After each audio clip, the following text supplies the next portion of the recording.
Bonsoir Christelle. Bonsoir Tom.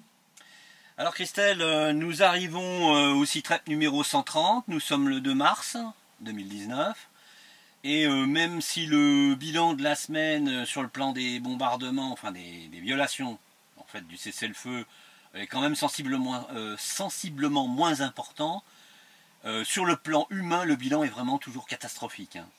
Ouais, c'est-à-dire qu'en fait, l'armée ukrainienne commet moins de violations, avec moins de munitions, mais il cible de plus en plus délibérément habitations et infrastructures civiles. Donc forcément, le bilan des destructions et des victimes, lui, il est à la hausse, quoi, en fait, par rapport à la semaine dernière.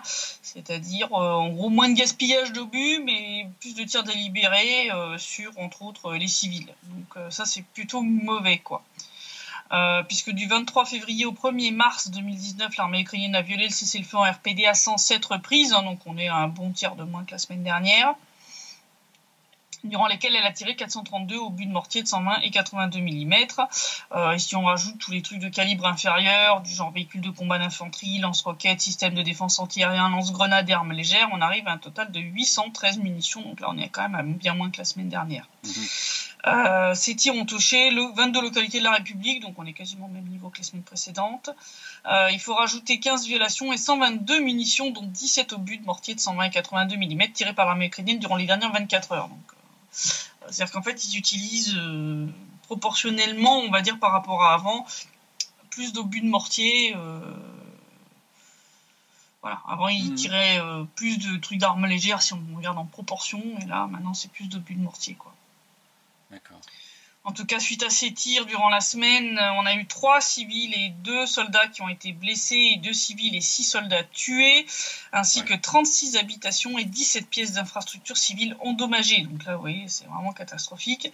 Et si on rajoute les dernières 24 heures, il faut rajouter une civile qui a été tuée, une femme de 73 ans qui est morte à Gorlovka suite à tirs des forces armées ukrainiennes. Il faut rajouter aussi un civil, mais qui vit à Marinka, donc côté occupé par l'armée ukrainienne, qui s'est fait tirer dessus par les soldats ukrainiens. Je vais revenir dessus après. Donc lui, il n'est pas compté dans les civils de la République, mais c'est quand même un civil du Donbass qui s'est retrouvé pris sous les tirs de l'armée qui est venue soi-disant les libérer, je rappelle. Il faut rajouter aussi côté ukrainien à Mariupol un groupe de soldats de secteur droit bourrés comme des petits lus qui ont craché leur voiture dans un kiosque postal, blessant le vendeur qui se trouvait dedans. D'ailleurs, entre ça et puis les tirs comme les tirs là contre le civil de Marinka, ces crimes contre les civils se multipliant, l'armée ukrainienne a dû ouvrir une hotline pour les victimes des soldats ukrainiens. En 10 mois, il y a déjà eu plus de 5000 appels avec des plaintes allant de la corruption à l'intimidation en passant par les coups, blessures physiques, etc. Et qu'il faut quand même bien se rendre compte que ce chiffre est très inférieur à la réalité, puisque n'appellent que ceux qui ont le courage de risquer les mesures de rétorsion. Ah bah oui, tu m'étonnes. Voilà. Les gens se rendent bien compte que quand c'est commis par l'armée de ton pays, t'as quand même de bonnes chances d'avoir des emmerdes quand tu vas commencer à porter plainte. Oui, quand c'est l'armée. Voilà, quand c'est l'armée. Donc tu te rends bien compte que 5000 qui ont osé porter plainte, je pense que le chiffre réel, ça doit être minimum 3 à 4 fois ce chiffre-là. Oui, parce que parmi ces plaintes, il y a probablement beaucoup qui concernent les bataillons néo-nazis, qui eux n'hésitent pas en temps normal à martyriser, même sans représailles, la population. Donc, voilà. Donc si on regarde aussi tout ce qui est infrastructure civile, on a eu quand même un aqueduc qui a été sérieusement endommagé, plusieurs lignes électriques. Il faut rajouter durant les dernières 24 heures une habitation qui a été endommagée à Gorlovka, 7 maisons endommagées à Kominternovo et un appartement à Donetsk, auquel il faut rajouter des tirs contre un transformateur à Vassilievka, qui a privé d'électricité non seulement Vassilievka mais aussi Krasny Partizan, où 600 foyers se sont retrouvés privés de gaz suite là aussi à un bombardement des forces armées ukrainiennes. Donc, c'est merveilleux. Où tu vas. Sakhanka aussi, ils ont flingué un poteau électrique, la RPD a dû faire des réparations. Résultat, la RPD a répondu quand même. Là, ils ont répondu avec des armes d'un calibre non interdit par les accords de Minsk, donc inférieur à du 100 mm, pour éliminer plusieurs positions de tir ukrainiennes pour arrêter le carnage. Résultat, ils ont fait 3 morts et 4 blessés parmi les soldats ukrainiens. mais bon, c'est pas le total des pertes de l'armée ukrainienne pour cette semaine, puisqu'on a des chiffres annoncés de 14 morts et 24 blessés, quand le commandement ukrainien avoue publiquement 3 morts et 8 blessés. Ouais. Ça vous donne un peu le ratio qui est réellement admis. Nos chers amis de l'OSCE, eux, continuent d'enregistrer l'absence d'armes lourdes dans les zones de stockage où elles devraient se trouver côté ukrainien, et de manière massive, puisque pour cette semaine, on a quand même 300 pièces d'équipement qui sont absentes des zones de stockage où elles devraient se trouver. C'est énorme. Ah bah là, je crois qu'on a battu tous les records. Hein. Je crois qu'on a battu notre record. On n'en est pas loin en tout cas, mais on est dans la zone des records là. 300 pièces, c'est juste la folie. Il me semble que ça a dépassé à peine 200 le record précédent. Non, les records, je pense qu'on était à 290 et quelques, si je me souviens bien. Ah bon, bah, ça date de longtemps. J'ai une bonne mémoire, ça date de longtemps. Hein. Ça date de longtemps, ça date de longtemps. Donc là, je pense qu'on a dépassé on a peut-être une fois dépassé très légèrement les 300, mais genre 304, 306, un truc du genre. Donc là, c'est quand même, on est dans la zone des records. Hein. On est dans le top, minimum dans le top 3, tu vois. Ce qui en dit très très long et qui d'ailleurs rend cette baisse d'agressivité ukrainienne toute relative. C'est ça. C'est-à-dire, en fait, ils font moins de violations, mais ils ciblent beaucoup plus les civils. C'est-à-dire, ça devient vraiment des bombardements de provocation pure. C'est-à-dire, le but, c'est de provoquer justement une réponse. En tout cas, donc au niveau des pièces d'armement, comme on va le voir, ils n'ont pas fait dans la dentelle, puisque sont absents donc des zones de stockage côté ukrainien 62 obusiers automoteurs Gvozdyka de 122 mm, 40 obusiers automoteurs AK-4 152 mm, 21 lance-roquettes multiples grades de 122 mm, 86 chars d'assaut, 9 obusiers tractés D30 de 122 mm, 67 mortiers de 120 mm et 12 canons anti-chars Rapira de 100 mm. D'après les informations d'ailleurs des services de renseignement de la milice populaire de l'RPD, ces pièces ont été envoyées aux unités qui sont situées près de la ligne de front, qui ont d'ailleurs reçu l'ordre de Naïev, leur fameux commandant de l'opération des forces interarmées, de ne pas laisser les observateurs de l'OSCE accéder à leur zone de responsabilité pour éviter qu'ils notent la présence de ces armes près du front en violation des accords de Minsk. Donc c'est bien, on continue dans les galéjades, tout va bien. J'attends toujours que l'OSCE pousse une grosse gueulande en fait que... Ah bah oui. Oui, mais je crois que malheureusement on risque d'attendre longtemps. Hein. Ouais. On a eu cette semaine une réunion des groupes de contact à Minsk et comme d'habitude dans les jours précédant la réunion, l'armée ukrainienne a multiplié les provocations et les crimes de guerre. Petite liste à la Prévert pour se faire plaisir. Donc on avait parlé de ce civil qui s'est fait tirer dessus à Marinka, donc ça a eu lieu le 24 février.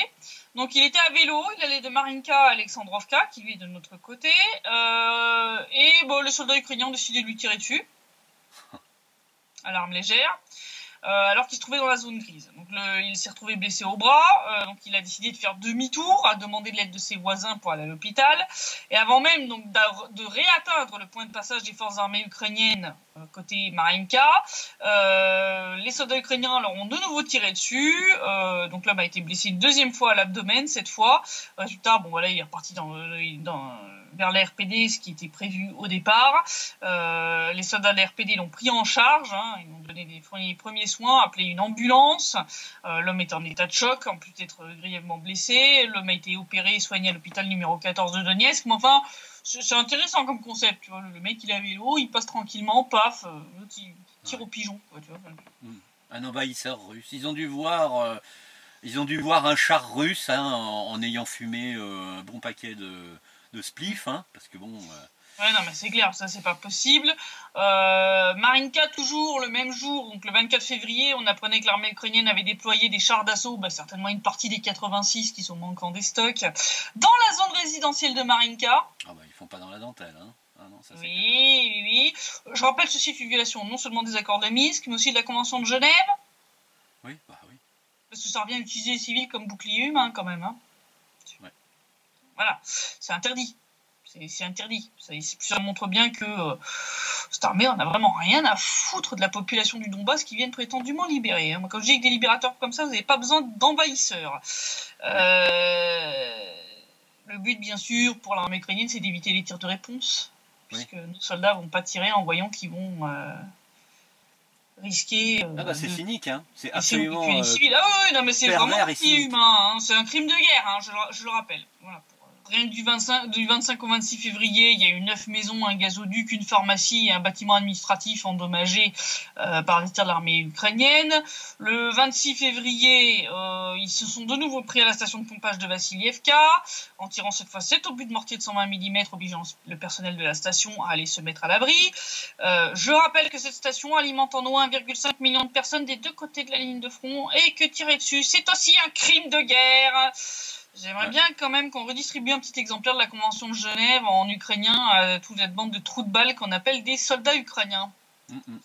Et surtout leurs officiers. Ouais, surtout leurs officiers. Et alors que commençait la réunion des groupes de contact à Minsk le 27 février, l'armée ukrainienne a ouvert le feu avec des armes légères contre les employés de la station d'épuration de Donetsk cette fois.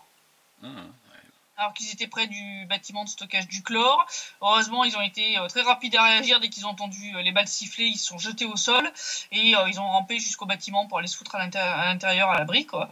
Bon, heureusement, il n'y a eu aucun blessé ce coup-là. Et donc, on a eu un civil qui avait été blessé le 28 février suite à des tirs près de la mine Gagarine à Gorlovka. Il avait été envoyé à l'hôpital où il a été soigné. Ce même jour, d'ailleurs, les tirs avaient endommagé 24 appartements à Gorlovka et une maison à Krasny partisane. D'où le bilan en termes de destruction d'habitation qui est assez conséquent. Parce que tout simplement, ils ont visé des immeubles où il y a beaucoup d'étages et donc beaucoup d'appartements. Donc, résultat des courses, ça a fait beaucoup de dégâts. Oui. Ouais. Donc, on va reparler aussi de cette réunion des groupes de contact à Minsk. Puisque ça a de nouveau été complètement folklorique. Bon, je vous épargne le suspense. Comme d'habitude, l'Ukraine a saboté les discussions. C'est le contraire qui aurait été étonnant, quand même. Et qui aurait été étonnant. Donc, il y avait deux grands sujets qui étaient super importants à discuter. C'était le cessez-le-feu de printemps. Puisque, bon, on voit bien que le cessez-le-feu qui avait été conclu pour le Nouvel An, il est mort et enterré.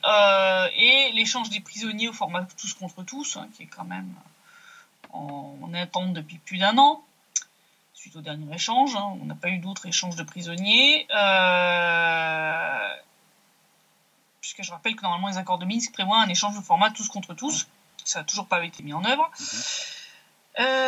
Que d'après les informations de la médiatrice aux droits de l'homme des RPD, Daria Morozova, l'Ukraine détient quand même toujours 253 personnes, 101 pour lesquelles on est sûr, et 152 pour lesquelles on n'a pas encore de confirmation officielle, mais enfin, on a des indices concluants pour penser qu'ils sont dans les geôles ukrainiennes. Et donc, comme je le disais, depuis le dernier échange qui a eu lieu le 27 décembre 2017, il n'y a plus d'échange de prisonniers. Et donc, depuis lors, les représentants ukrainiens font tout pour faire traîner les discussions à ce sujet. Et la réunion du 27 février n'a pas échappé à cette règle. Alors déjà, pour commencer, les deux représentants principaux, Viktor Medvedchuk et Irina Gerashchenko, n'étaient même pas présents. Déjà, on commence bien. Bon, Irina Gerashchenko, elle vient jamais. Je sais pas pourquoi elle est représentante, vous pouvez la remplacer. Je veux dire, surtout après, quand je vais vous expliquer le genre de commentaires à la con qu'elle fait. Il y a peut-être Medvedchuk uniquement qui mériterait, entre guillemets, de pouvoir assister à ces réunions, mais lui, par contre... là, il n'est pas venu. Bon, je pense qu'il y a peut-être à cause de craintes pour sa sécurité, etc. Oui. Donc on n'avait que deux experts ukrainiens qui étaient là pour représenter Kiev. Et ils se sont barrés au bout de 15 minutes. Sous des prétextes bidons. Donc forcément, quand la partie adverse se casse, tu peux pas trop discuter. Je veux dire, un monologue, ça c'est pas une discussion. Non, c'est sûr. Alors, ils ont bloqué les discussions en refusant de présenter la position officielle ukrainienne sur les trois questions majeures qui étaient à l'ordre du jour, à savoir l'échange des prisonniers au format tous contre tous, le fait d'inclure dans la liste des prisonniers échangés les citoyens russes capturés par l'Ukraine, puisque pour l'instant l'Ukraine refuse de les inclure dedans. Ainsi que la question de la division des détenus en plusieurs catégories, puisque je rappelle c'est un charmant petit système utilisé par l'Ukraine pour faire traîner le truc et rendre le moins de prisonniers possible, puisqu'ils divisent les prisonniers en fonction de la gravité soi-disant de leurs crimes, en disant oui non mais il y a certains leurs crimes sont trop graves, on peut pas vous les rendre. Ce qui est du délire. Alors résultat après ce fiasco. Parce que bon, donc la RPD, la RPL, la Russie et puis le SE ont insisté pour dire bon, maintenant vous arrêtez vos bêtises, on se met au travail, etc. Donc les mecs ont joué les vierges effarouchés, ils sont barrés en claquant la porte. Au bout de 15 minutes. D'accord. Alors après ce fiasco, là, Irina Gerashchenko, qui donc je le rappelle n'était même pas là, comme d'habitude, elle n'est jamais là, hein. Elle nous a, comme d'habitude, là aussi, fait un petit post sur Facebook pour rejeter la faute de cet échec sur les représentants de l'RPD qui, eux, par contre, étaient là et ont fait leur boulot. C'était même insultant, hein. C'est le post, c'était vraiment... cette bonne femme, je sais pas ce qu'elle fait à cette place-là. C'était à un tel point insultant et diffamatoire que le coordinateur de l'OSCE, qui était là lors de la réunion, Tony Frisch, a dû démentir cette déclaration publique mensongère de Madame Gerashchenko. Il a aussi appelé à cesser de tenir des propos aussi insultants. Outranciers, ouais. Bon, au total, il y avait 4 groupes de contact qui se réunissaient ce jour-là. Il y en a 3 qui ont été sabotés par les représentants ukrainiens. Dans le groupe de travail sur les questions politiques, le représentant ukrainien a carrément déclaré qu'il avait reçu des instructions pour ne pas aborder les questions prévues dans l'agenda pourtant approuvé par le groupe de contact. Bonne vieille technique. Il a aussi déclaré qu'il ne négocierait pas s'il n'avait pas de plaque avec son nom devant lui, sur la table. Je vois pas ce que ça vient foutre dans le schmilblick. Okay, ouais. Ensuite, il a mis en avant toute une série de conditions préalables pour négocier qui non seulement sont pas prévues dans les accords de Minsk, mais qui même se contredisent les unes avec les autres, voire même pour certaines vont à l'encontre du droit international. Enfin, la totale. Vraiment.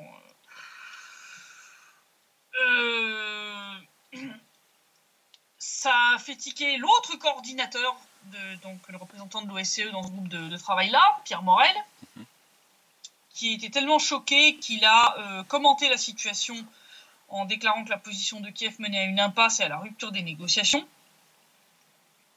Lui aussi, il a dû reprendre le représentant ukrainien concernant son langage offensant, en lui disant que s'il n'arrêtait pas, il allait arrêter les discussions, quoi. Parce que, ah bah oui, parce que ça mène à rien. On n'est pas là pour s'insulter, quoi. Hein. C'est quand même épique, hein. Là, tu te rends compte du niveau quand même. Hein. Le groupe de contact en charge des questions de sécurité n'a pas avancé non plus. Hein. La proposition de l'OSCE d'introduire un nouveau cessez-le-feu de printemps à partir du 6 mars a été refusée par la partie ukrainienne sans justification valable. Ils ont même essayé de convaincre les autres représentants que cette discussion pouvait attendre Pâques.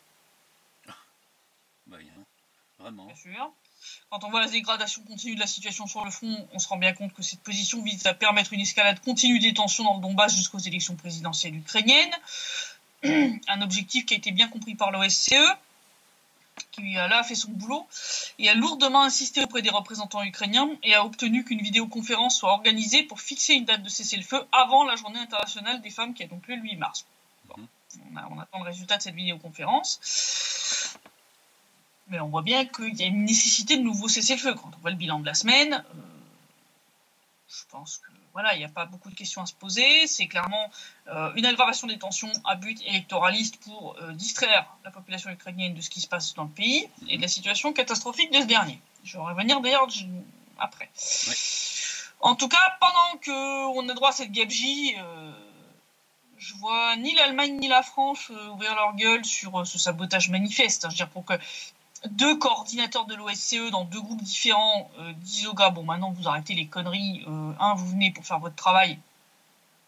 Parce qu'il y en a un qui a dit, là les 2 qui n'étaient pas là, Gerashchenko et Medvedchuk, à la sortie le coordinateur donc, qui a été cité par Boris Gryzlov, le représentant russe, Gryzlov qui a dit, le coordinateur de l'OSCE a demandé aux représentants ukrainiens de venir faire leur travail, quoi. C'était inacceptable. Enfin, je veux dire, c'est n'importe quoi. Donc, et pendant ce temps-là, Paris et Berlin continuent de faire chier avec « Mais la Russie doit appliquer les accords de Minsk ». Je rappelle que la Russie est, comme la France et l'Allemagne, garante des accords. Elle n'est pas partie prenante. Ah oui. C'est comme si tu demandais à l'OSCE d'appliquer les accords de Minsk. Enfin, c'est complètement débile. Ou à Paris et Berlin d'appliquer les accords de Minsk. C'est complètement crétin. Ce sont des garants, ils ne sont pas partie prenante. Ce serait peut-être bien quand même qu'ils se réveillent un petit peu, parce que là... Ils font déjà pas leur travail, alors ils ont quand même... ils n'ont pas de légitimité à critiquer même la Russie de pas faire le sien, alors qu'en réalité... Non, mais c'est vraiment du grand n'importe quoi. En tout cas, je vais venir maintenant à la situation en RPD. J'invite nos auditeurs à aller voir un article que j'ai écrit cette semaine, que j'ai pas inclus dans le site REP, à propos donc de l'aide qui a été apportée par la République populaire de Donetsk à un citoyen de Guinée équatoriale qui s'était retrouvé jeté dans la zone grise par ce qui semble être le SBU. Donc l'homme était en Russie, il a voulu se rendre en Allemagne, mais il n'avait pas de visa de transit pour l'Ukraine, donc il s'est fait, au lieu de le renvoyer vers la Russie, ils l'ont attrapé, ils lui ont confisqué ses papiers, ils l'ont passé à tabac, torture psychologique, je pense qu'ils l'ont pas nourri non plus, parce que quand il a perdu plusieurs kilos, donc, et ensuite ils l'ont balancé dans la zone grise sans passeport, donc entre les positions de l'armée ukrainienne et celles de l'armée de la RPD. Donc, les soldats de la RPD se sont dit mais qu'est-ce qu'on fait avec ce gars-là, enfin les gardes frontières, ils ont appelé les autorités à Donetsk qui ont dit écoutez, vu l'état du gars, il tenait à peine debout, il était dans un état lamentable, il avait besoin de soins de toute urgence. Ils ont dit vous appelez une ambulance, vous lui donnez les premiers soins et vous l'envoyez à Donetsk et on verra après ce qu'il en est. Donc une fois qu'il a été soigné, etc., donc il a expliqué ce qui s'était passé, et donc le ministère des Affaires étrangères de la RPD a contacté l'ambassade de Guinée équatoriale à Moscou, avec laquelle ils ont réglé en fait la situation. Donc un grand bravo à l'ambassade de Guinée équatoriale qui a accepté de discuter avec la RPD alors que je rappelle, la République n'est pas reconnue par la communauté internationale, et donc a fourni des papiers temporaires à ce monsieur, donc qui s'appelle Mamadou Diallo, qui lui ont permis de rentrer à la maison. Donc ça, c'est quand même, ça montre bien quand même qui se situe du côté du respect des droits de l'homme. Qui se torche le cul avec la convention de Genève, la convention universelle des droits de l'homme, la déclaration universelle des droits de l'homme, etc. Je pense que voilà. Parce que le SBU, s'il avait voulu simplement se contenter de renvoyer le type à l'extérieur de l'Ukraine, il l'aurait présenté à garde frontière russe. Et ils leur auraient dit, écoutez, voilà, non, là, ils ont. Là, il voulait qu'il se fasse tuer le mec. Voilà, c'est ça. Tout en n'ayant même pas de sang sur les mains, n'est-ce pas ? Je pense qu'il devait compter sur le fait qu'il allait se prendre une balle ou un obus, quoi. Tu vois, se dire la zone grise, c'est quand même une zone bien dangereuse. J'ai une journaliste française qui s'était retrouvée comme ça, coincée dans la zone grise pendant plusieurs heures sur la ligne de front, qui a eu très peur. C'est pas une zone safe, pas du tout, quoi. Donc ça montre bien. Il y a d'autres initiatives côté RPD aussi au niveau de tout ce qui est déclaration universelle des droits de l'homme. La RPD va s'engager justement sur le chemin où elle veut clairement aboutir à une reconnaissance par l'ONU, par la communauté internationale. Donc elle s'est lancée dans l'adhésion à un certain nombre de principes du droit international, même si actuellement elle n'est pas reconnue, mais pour pouvoir prétendre à cette reconnaissance. Donc ça avance. Et niveau démocratie, puisque et avancement de la démocratie en RPD, le chef de l'État, Denis Pouchiline, a annoncé la création d'une chambre civique en République populaire de Donetsk pour impliquer les résidents actifs dans la gestion de l'État. Donc c'était une initiative qui avait été poussée justement par les activistes du mouvement social République de Donetsk, qui ont poussé cette initiative de créer une chambre civique. Et Pouchiline a trouvé l'idée excellente, et donc il a demandé au Parlement, au Conseil populaire de la RPD, de préparer le cadre législatif pour cette initiative. Pouchiline a d'ailleurs souligné qu'une telle institution publique était non seulement nécessaire, mais que ça répondait aussi à une demande de la société actuelle c'est une démocratie plus directe, en fait. Le but, ça sera effectivement de rendre la législation plus transparente en engageant les citoyens les plus actifs de la société. Cette chambre civique sera investie de certains pouvoirs couvrant diverses sphères publiques pour renforcer le dialogue entre les autorités et le public, pour aussi faciliter la résolution des problèmes. C'est aussi une chose qui est importante pour l'intégration avec la Fédération de Russie, puisque en Russie, une chambre civique fonctionne depuis 2005. Donc on va utiliser l'expérience russe. Des experts russes viendront d'ailleurs en RPD pour aider à créer cette institution au sein de la République. Elle sera constituée chez nous de 51 personnes, donc elle sera moins nombreuse que la chambre russe. Bon, on est un pays plus petit aussi. Bah oui. Il y aura 17 personnes qui seront nommées par le chef de l'État. 17 par les administrations locales et 17 par les mouvements sociaux du pays, donc les associations et autres mouvements politiques comme justement République de Donetsk ou Donbass libre. Les membres de cette chambre civique ne pourront être ni fonctionnaires, enfin ni membres d'aucune administration gouvernementale ou locale, ni être députés du Conseil populaire. Donc, les fonctionnaires, ça exclut aussi les soldats. Ils ne devront aussi n'avoir aucune condamnation judiciaire à leur actif. Donc, ce sera des activistes issus du monde civil qui se seront distingués pour leur mérite au service de la société civile d'une manière ou d'une autre. Et dont le but sera de favoriser le dialogue entre les citoyens et les autorités de la République, particulièrement au niveau des localités de la ligne de front. Ça permettra aussi aux mouvements sociaux d'être encore plus impliqués dans la vie politique du pays, en passant du stade de simple soutien ou proposition d'initiative au fait d'aider à les mettre en œuvre au niveau législatif. Si on regarde les prérogatives de l'équivalent russe, je pense que ça donne une bonne idée de ce à quoi ça va servir. Donc en Russie, cette chambre a pour travail d'analyser les projets de loi. Donc elle rend des rapports, elle analyse les projets de loi et elle rend des rapports qui sont à but consultatif mais qui sont importants parce que c'est quand même public. Donc le public peut se saisir de ces rapports et s'il voit que c'est pas utilisé, que c'est pas appliqué, je pense que ça peut donner lieu à des jolis scandales. Ils sont chargés de surveiller les activités du Parlement russe. D'accord. Donc ils ont une fonction comme ça de regard. Je pense que c'est le genre d'institution qui devrait plaire à quelqu'un comme Chouard.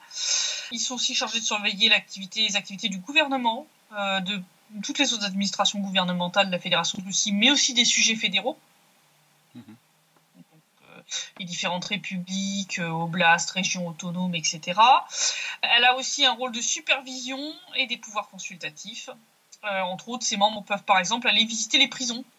D'accord. Pour vérifier qu'il n'y a pas de violation des droits de l'homme ou autre problème, et faire des rapports de leur visite. Donc ils peuvent dénoncer des dysfonctionnements, des choses qui ne vont pas dans les prisons, par exemple. Cette chambre a aussi une activité à l'international, avec la mise en place de coopération avec d'autres institutions de la société civile dans d'autres pays, donc pour faire des échanges d'expériences, etc. Cette initiative bénéficie d'un très large soutien public, aussi bien parmi les députés, parmi les membres des mouvements sociaux, les gens qui sont, on va dire, les activistes de la société civile, parce que pour eux, c'est une très bonne façon d'appliquer les principes de démocratie directe au sein de la République, de résoudre plus rapidement les problèmes de la population en faisant remonter plus vite l'information quand les problèmes arrivent, et donc d'arriver à aussi apaiser, parce qu'il y a parfois des tensions des tensions sociales ici, parce qu'il y a beaucoup de problèmes à résoudre, et tu as des gens qui ont un petit peu la sensation parfois de ne pas être entendus. Donc là, le but, ça va être de montrer que non, le but, c'est de les écouter et que on va essayer d'apporter une réponse plus rapide et de permettre à l'information d'atteindre de manière plus directe les personnes qui peuvent aider à régler le problème. Voilà. Donc là, d'ailleurs, il y a un concours qui a été lancé pour trouver le meilleur logo pour cette chambre civique. Les citoyens ont jusqu'au 11 mars pour soumettre leur projet et le gagnant recevra un prix financier de 15 000 roubles. Donc voilà, on espère que ça donnera plein de... Ça incitera les gens à se lancer. Je pense qu'il y aura déjà pas mal de propositions, comme il y avait eu à l'époque pour trouver le logo de l'opérateur local et d'autres choses comme ça. Et les gens se bougent pas mal quand même pour ça, tu vois. Les gens veulent être impliqués dans la vie politique. C'est pas comme dans d'autres pays où ils en ont rien à foutre. Comme en France, par exemple. Ici, c'est une république qui a été créée par une volonté populaire. Ouais. C'est vrai que ça fait la différence. Donc forcément, les gens ici se sentent beaucoup plus investis au niveau politique que dans des pays comme la France ou même le reste de l'Ukraine. Tu vois, les gens ont vu que en prenant leur destin en main, ils avaient pu faire bouger les choses. Oui. Donc quelque part, effectivement, c'est pas une population qui va se dire en fait ce que je fais ça changera rien, non. Donc c'est je pense une très bonne initiative et c'est effectivement un pas de plus vers l'intégration avec la Fédération de Russie puisqu'il y a une telle chambre en Russie. Donc je pense que l'RPL fera la même chose aussi. D'accord. En Ukraine, par contre, ça s'arrange pas pour eux. Oui, ça. Alors j'avais parlé du fait qu'ils étaient un peu dans le caca là, avec les trucs du FMI, avec la mère Timoshenko là, qui a fait comme promesse électorale qu'elle allait diviser le prix du gaz par 2, alors que c'est une des exigences du FMI pour verser du pognon à l'Ukraine. Oui. Bon, il y a un autre truc là, un gros écueil là à l'horizon. c'est le fait que le 26 février 2019, la Cour constitutionnelle ukrainienne a déclaré inconstitutionnel l'article 368.2 qui vise à traduire en justice les fonctionnaires qui sont coupables d'enrichissement personnel. Ah.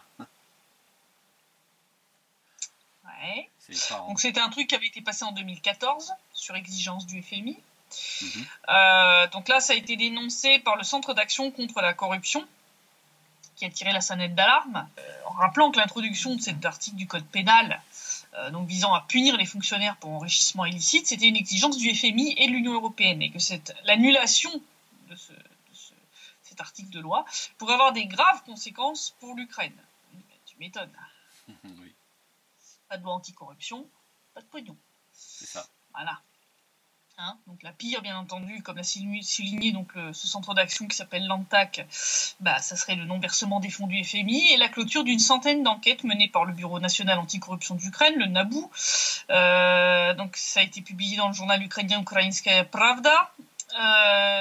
Donc cette responsabilité pénale avait été introduite dans le code pénal donc, ukrainien en 2014, c'était l'une des principales obligations que l'Ukraine avait contractées devant le FMI, conformément au mémorandum d'avril 2014, ce qui avait permis au NABU d'autoriser des enquêtes sur l'enrichissement illégal de hauts fonctionnaires. Oui. Sans ça, en gros, tu ne peux pas faire grand-chose. Donc, conformément aux règles du FMI, du fait que cette loi a sauté, l'Ukraine ne recevra pas de nouveau versement du FMI. Voilà, bravo. Et voilà. Non, ils se mettent une balle dans le pied, enfin bon, voilà. Ah là, c'est plus une balle, là, c'est un obus de 152 mm, parce que l'ANTAC a quand même rappelé que sans les fonds du FMI, l'Ukraine va avoir de grandes difficultés à rembourser ses emprunts à l'étranger. Parce qu'il rappelle que donc en 2019, alors il parle de 14 milliards de dollars de dette, le chiffre réel, à mon avis, plutôt 15 milliards de dettes, qui représente quand même 75% des réserves internationales de l'Ukraine début 2019. Alors, sans les milliards du FMI, je vois pas comment vous allez payer ça. Voilà, je dis rien. C'est la faillite qui vous attend, quand même. En plus, c'était aussi cette criminalisation de l'enrichissement illégal, c'était une des exigences de l'Union européenne dans le cadre du contrat de construction de l'État qu'elle avait passé pour aider l'Ukraine. Et que donc, en plus que l'abolition de cette responsabilité pénale, ça va littéralement émasculer le système de déclaration électronique des avoirs des fonctionnaires. Puisque je rappelle qu'en Ukraine, depuis le Maïdan, donc maintenant ils doivent déclarer ce qui touche. Mais le but de ce truc,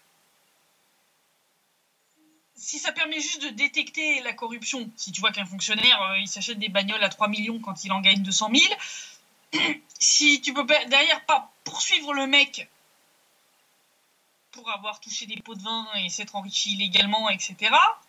Ouais, ça sert pas à grand chose. Ça sert à rien. Excusez-moi, c'est bon acheter à la poubelle dans ce cas-là. Ça sert plus à que dalle. Et surtout, ça risque de provoquer la clôture d'une centaine d'affaires lancées par le NABU, donc par cette cour anticorruption. Toutes les affaires, qu'elles soient déjà devant les tribunaux ou au stade avant procès, seront automatiquement classées. Donc 4 ans de travail du NABU jetés à la poubelle. Donc je reviens à accorder une amnistie à tous les fonctionnaires du pays. C'est beau quand même, ça risque pas de s'arranger, c'est sûr. Juste avant les élections, comme par hasard. Est-ce que certains auraient quand même, je sais pas, la conscience pas très tranquille et se diraient que si Porky est pas renouvelé, ça chierait pour leur cul et que donc ils ont décidé de s'accorder une petite amnistie ni vu ni connu, je t'embrouille? Oui. Ça ressemble à ça. Et puis alors on va reparler du système de santé en Ukraine. Une merveille. C'est l'état du pays. Quand je vous dis que c'est la Somalie, c'est... j'ai pas mis le détail, mais j'ai vu aussi passer l'info qu'à Zaporojié, il y a un hôpital où ils ont dû annuler toutes les opérations qui étaient prévues parce qu'ils n'ont plus d'anesthésique. Ah bon? C'est le genre de situation qu'on a vu apparaître en Grèce après les mesures d'austérité draconiennes mises en place par la Troïka. Voilà ce que devient un pays quand il est soumis au dictat américain. C'est Ouais. simple. Et un autre indicateur très intéressant d'état du système de santé qui se dégrade à vitesse V' en Ukraine, c'est que le pays est devenu quand même le foyer principal de rougeole sur le continent européen. En 2018, il y a eu 82 000 personnes contaminées par la rougeole en Europe. D'accord ? C'est un record depuis une décennie. Hein, parce que les chiffres de 2018, c'est le triple de ceux de 2017 et 15 fois ceux de 2016. Oui. Ça vous donne une petite idée quand même de la cata. En 2018, sur les 82 000 personnes qui ont contracté la rougeole en Europe, 53 000 étaient en Ukraine. Oui, ah oui, ça fait beaucoup. Plus de la moitié des cas de rougeole recensés sur le continent européen, c'est en Ukraine. Un pays, plus de la moitié des cas de rougeole du continent. Ouais. Est-ce qu'à un moment, vous vous rendez bien compte quand même du truc ? Et sur les 72 morts de cette maladie de l'an passé, il y en a 16 qui sont morts en Ukraine. Et la situation continue de se dégrader, puisque selon les informations officielles, hein, entre le 28 décembre et le 22 février, on a, en moins de 2 mois, plus de 24 000 personnes qui sont tombées malades de la rougeole, dont 9 qui en sont mortes, en Ukraine. 2 mois, 24 000 personnes. Donc quasiment la moitié du chiffre de l'année dernière, sur l'ensemble de l'année. Oui, c'est une catastrophe, hein, c'est clair. 2 mois. Mais malgré ça, les autorités de Kiev refusent de déclarer l'état d'épidémie dans le pays. D'accord ? 24 000 personnes qui l'ont contracté et 9 qui en sont mortes. Ils n'ont toujours pas déclaré l'épidémie. D'accord ? Quand je vous dis, c'est la Somalie aux portes de l'Europe. Je vous l'ai dit. Enfin, de l'Union européenne, plus exactement. Voilà, c'est révélateur. D'ailleurs, l'Ukraine est accusée par les pays occidentaux de propager la maladie, que depuis que l'épidémie s'est déclarée en Ukraine, le nombre de malades en Europe a triplé. Les Polonais, d'ailleurs, sont en train de tirer la sonnette d'alarme, parce qu'ils sont juste à côté, donc ils se prennent la contamination de plein fouet, parce qu'en 2018, ils avaient déploré 339 cas, la plupart en novembre et en décembre, et en janvier, ils étaient déjà à 380 cas recensés. Soit déjà plus qu'au cours des 2 mois précédents, réunis. Est-ce que vous vous rendez compte, en un mois, ils ont eu plus de malades que durant l'année dernière entière. Voilà. Alors, une des pistes sur l'origine de ce carnage, ce serait le fait que depuis février 2018, l'Ukraine a interdit le vaccin Priorix, qui est enregistré en Russie et qui lutte contre la rougeole, les oreillons et la rubéole. Le prétexte était que circulerait sur le territoire ukrainien un médicament non enregistré en Ukraine. Bon, en clair, la russophobie des autorités de Kiev est telle qu'ils ont refusé un vaccin qui est produit par leur soi-disant pays agresseur qui n'existe pas, à part dans leur tête de malades mentaux. D'accord ? Donc ils ont mis en danger la santé de tous leurs concitoyens, et des enfants particulièrement, en refusant un vaccin qui est produit par le pays voisin. Parce que c'est par le pays... simple russophobie. Voilà, par simple russophobie. C'est du délire. Ah mais la connerie humaine n'a pas de limite, hein, ça c'est clair. Et tu rajoutes à ça que le taux de vaccination en Ukraine s'est effondré depuis le début des années 2000 suite à divers incidents qui ont eu lieu, scandales sanitaires vis-à-vis de certains lots de vaccins qui semble-t-il n'étaient pas très propres. On en est actuellement à, je crois, un truc genre la moitié des jeunes qui ne sont pas vaccinés contre la rougeole. La moitié des jeunes pas vaccinés contre la rougeole. C'est du délire. Je ne suis pas pour les... Alors pour ceux qui... Parce que j'ai déjà vu des gens qui ont hurlé dans les commentaires sur Spoutnik. Ouais, quoi, vous voulez les 11 vaccins comme en France ? Il y a une limite entre les deux. Oui. C'est pas tout blanc, tout noir. Il y a un certain nombre de vaccins qui sont utiles. S'ils n'ont pas les adjuvants qui sont S'ils n'ont pas toxiques. d'adjuvants pourris. Je pense que ceux qui viennent de Russie doivent être... j'ai pas vérifié, mais je pense qu'ils doivent être quand même plus propres que ceux qu'on a en Europe. Et clairement, non, injecter 11 vaccins à un bébé, pour moi, c'est du délire. Mais il y a certains vaccins qui sont quand même importants. Comme l'a rappelé, je crois, l'OMS, avant que le vaccin contre la rougeole soit inventé, quand même 95% des cas de mortalité infantile, c'était dû à la rougeole. C'est les gamins qui crevaient avant l'âge de 5 ans, c'est des maladies comme ça. J'ai un oncle entre guillemets, qui est mort à l'âge de 5 ans de la coqueluche. Bon, c'est pas parce que de nos jours, ces maladies ont reculé qu'elles sont pas dangereuses. Ah, c'est clair. Voilà. Autant pour moi des conneries comme le vaccin contre la grippe, qui est pour moi complètement inefficace. Enfin, moi, tous les gens que j'ai vu se faire vacciner, ils tombaient tous malades. Alors, voilà. Mais il y a des vaccins qui ont quand même fait leurs preuves. Donc, ouais. Rougeole, clairement, c'est un vaccin important. Donc, ils ont laissé la situation vaccinale se dégrader dans le pays à tel point. Là, ils en sont à être un foyer d'infection pour toute l'Europe. Vous vous rendez compte, là, plus de la moitié des cas. Et ils ont fait grimper les chiffres à tel point qu'en 2 ans, le nombre de cas en Europe a été multiplié par 15. Par 15 ! Il faut quand même bien se rendre compte. Le danger d'ailleurs est tel que la Russie a transmis gratuitement à la Biélorussie, qui elle aussi est voisine de l'Ukraine, 100 000 vaccins contre la rougeole. Pour l'instant, la Biélorussie n'est pas dans une situation critique, mais du fait de sa proximité géographique avec l'Ukraine, il y a de bonnes chances qu'elle finisse comme la Pologne par se retrouver avec parce que ça voyage, ces petites merdes, oui. Malheureusement, en même temps que les êtres humains. Parce que quand même, si tu regardes, même par rapport à la population, tu vas me dire, oui, l'Ukraine sont quand même très peuplées, si on rapporte ça par million d'habitants, l'Ukraine a quand même un record de 1209,25 cas pour 1 million d'habitants. Alors, pour comparaison, en Russie, c'est 17,3 cas pour 1 million d'habitants. 17,3 contre 1209. Vous voyez un petit peu le... Quand il y en a qui crachent sur la Russie et soi-disant l'état délabré de pas mal de trucs, c'est pas en Russie qu'on a 1209 cas par million d'habitants de rougeole. C'est en Ukraine. En France, on est à 44,7. On a plus de cas de rougeole en France qu'en Russie. Proportionnellement.